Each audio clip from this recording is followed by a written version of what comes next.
Un cordial saludo a los amigos que nos sintonizan a través de Funglobe Multimedia por su canal de YouTube. En esta ocasión, el Observatorio Político Dominicano de la Fundación Global Democracia y Desarrollo tiene el placer de realizar la puesta en circulación del libro 50 años de construcción democrática, República Dominicana de 1961 al 2011.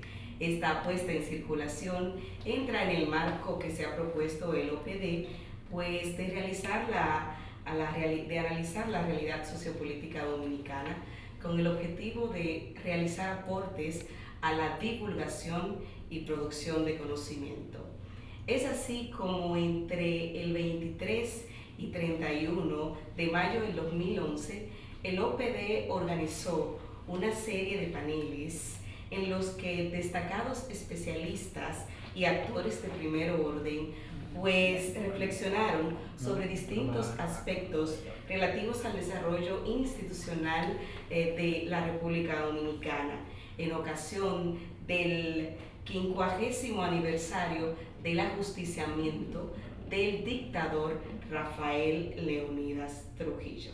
En el texto que ponemos a circular en el día de hoy, pues se recogen esa serie de intervenciones realizadas en los paneles citados. Hoy, en el marco del lanzamiento, pues tenemos el placer de recibir a 4 de los 13 autores que realizaron ponencias y que se recogen en el texto. Bienvenidos y muy buenas noches. Muchas gracias. Qué bueno. Vamos a iniciar el foro con la licenciada María Altagracia Mendoza, quien es socióloga y tuvo a su cargo la ponencia titulada 50 años en la línea del tiempo de las políticas sociales. Licenciada Mendoza, podríamos iniciar preguntándole, considerando el tiempo transcurrido desde la tiranía de Trujillo hasta la fecha, ¿cuál es el balance que podría hacerse en términos de logro en la protección social en la República Dominicana? Bueno, una vez más, gracias por la invitación.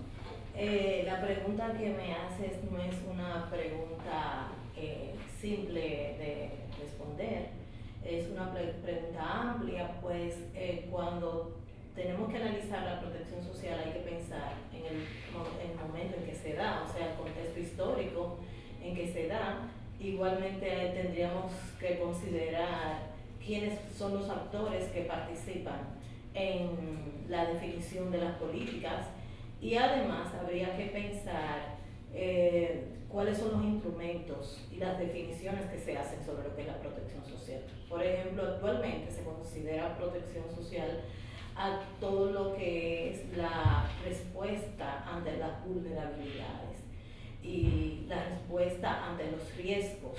¿La respuesta de quién? Del Estado fundamentalmente y de la sociedad en su conjunto. Sin embargo, esa visión de la respuesta ante las vulnerabilidades y ante los riesgos quizás no era la misma visión que se lograba, que se tenía cuando teníamos la tiranía de Trujillo, quizás era otra visión. Bueno, esta es la visión moderna, la atención ante el riesgo y ante las vulnerabilidades. En el caso de la protección social moderna, actualmente existen 3 formas, modalidades de atender la protección social, a través de la asistencia social, a través de la seguridad social o a través del empleo. Digamos que son las 3 modalidades por excelencia para proteger a las personas que están en vulnerabilidad. Hay corrientes que consideran que estas visiones son más bien, digamos que poco radicales, o digamos que no logran cambiar o transformar lo que es la situación de vulnerabilidad de las personas. Hay otras corrientes que se focalizan más en el tema de los derechos humanos, por ejemplo, y consideran que si tenemos los derechos humanos no tendríamos que pensar en vulnerabilidad y en riesgo, porque garantizar derechos de alguna manera es proteger. En la época de Trujillo, ¿cómo se hacía protección social? O cómo fue, digamos que de alguna manera, donde se puede identificar que existió protección como un instrumento de política, lo cual coincide con el cambio de rol del Estado que tenía el mundo en ese momento. O sea, el Estado venía de una posición contemplativa, digamos que la sociedad no intervenía, y a partir de la crisis social que presenta el capitalismo en ese momento, las guerras mundiales, el Estado decide cambiar su rol y el Estado interviene directamente con políticas sociales. Eso, principios de siglo, coincide con la tiranía de Trujillo y de alguna manera eso se refleja en la forma de cómo Trujillo hace política social, o sea, política social para todos los ciudadanos, igual que como por ejemplo estaba sucediendo en Estados Unidos, políticas sociales universales, como se le llama actualmente. Ejemplos de esa forma de política eran, por ejemplo, la caja de ahorro, el seguro social, mejores condiciones de vivienda para los policías, para los militares. O sea que, de alguna manera, la forma en que se inició el Estado haciendo política social coincide con el momento histórico que en ese momento estaba viviendo el mundo.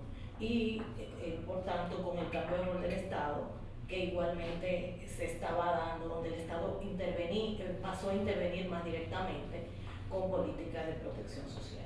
¿Qué pasa posterior a la caída de Trujillo en la República Dominicana? Con la asunción del poder de Balaguer, del presidente Balaguer, se pasa a, digamos que hay un cambio. No es que Trujillo no hacía política clientelar, como es lo que se le acusa más bien al presidente que lo sucedió, el presidente Joaquín Balaguer. Trujillo igualmente tenía forma de hacer políticas clientelares, como es la crítica que se le hizo posteriormente a Balaguer. Sin embargo, no era la única forma. Lo que caracterizó más bien a Balaguer es que la política basada en la dádiva y en la política, digamos que a partir de criterios unipersonales del liderazgo vigente en ese momento, era la forma predominante para hacer política social. Y ahí que encontramos, bueno, la llamada fundita, por ejemplo, las cajitas, pero además también la Cruzada del Amor, que tenía muchos programas sociales para atender a la gente pobre. Bueno, algunas políticas posterior ya, digamos que al final de su mandato y en el segundo periodo que él asumió, encontramos, por ejemplo, programas de vivienda como multifamiliares, que era también muy predominante en él, pero el balance, a pesar de que se encuentran indicios o digamos que somos de políticas universales, el predominio, a diferencia de la época de Trujillo, el predominio que encontramos en esta gestión de gobierno es la política asistencial clientelar. Igual esto se continúa en todas las otras gestiones de la República Dominicana, o sea, en todos los gobiernos que suceden a partir de ahí. En general es digamos que una característica común a todos las gestiones de gobierno.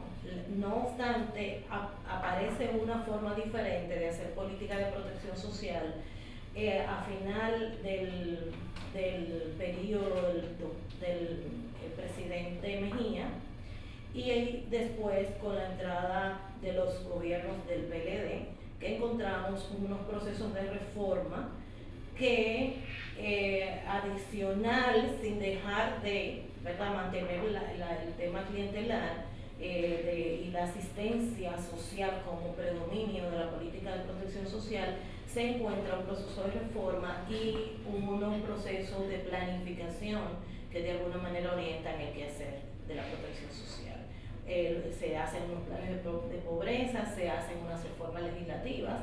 Algunas reformas ya venían de antes, pero digamos que se impulsan más propiamente las políticas de reforma, la seguridad social, se hacen los planes, se crean instrumentos de política como el CIUEN, que da digamos, un matiz muy técnico y digamos que hasta cierto punto con la intención de mantener la imparcialidad en la selección de las personas beneficiarias, con el SIUBEN se crea además toda una nueva ola, digamos que de política focalizada, dirigidas a las personas que más lo necesitan, o sea, dirigidas a las personas que obedecen a unos criterios para poder ser objetos de las políticas sociales. Es muy amplio todo lo que ha pasado en la República Dominicana desde, digamos que la tiranía de Trujillo de los 30 años en sí mismo también tienen sus transformaciones a lo interno del periodo.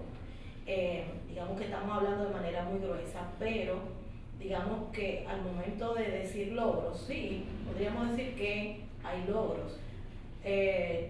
Sin embargo, vemos que tenemos aproximadamente 82 años a partir de ese momento, o sea, tomando la tiranía de Trujillo como parámetro, como punto de partida, hasta la fecha tenemos aproximadamente 82 años ¿qué tenemos? 50% de la población apenas alcanza a tener seguro de salud, por ejemplo, cuando muchos países ya han alcanzado estos logros desde hace mucho más tiempo. Pensiones, nosotros apenas en el 2010 éramos de 18 países, donde hay un estudio interesantísimo, de 18 países estudiados, nosotros éramos el penúltimo en logros de pensiones, de protección con seguro de pensiones. Hemos avanzado ciertamente con respecto a como éramos muchísimos años antes, pero cuando tú te comparas con otros países y te das cuenta que muchos otros países han avanzado mucho más rápido, el balance da que nosotros tenemos que definitivamente avanzar y reflexionar sobre cómo podemos tener logros mucho más contundentes dado el momento histórico en que nos encontramos. Es, digamos que un balance muy grueso que habría que, ¿verdad?, reflexionar mucho más profundamente, pero en general, digamos que ese es un balance que podríamos compartir con ustedes. Entonces, licenciada Mendoza, atendiendo al balance que usted esbozó hace unos minutos, ¿cuál ha sido el rol desempeñado por los actores relevantes de la sociedad dominicana en este proceso, según sus consideraciones?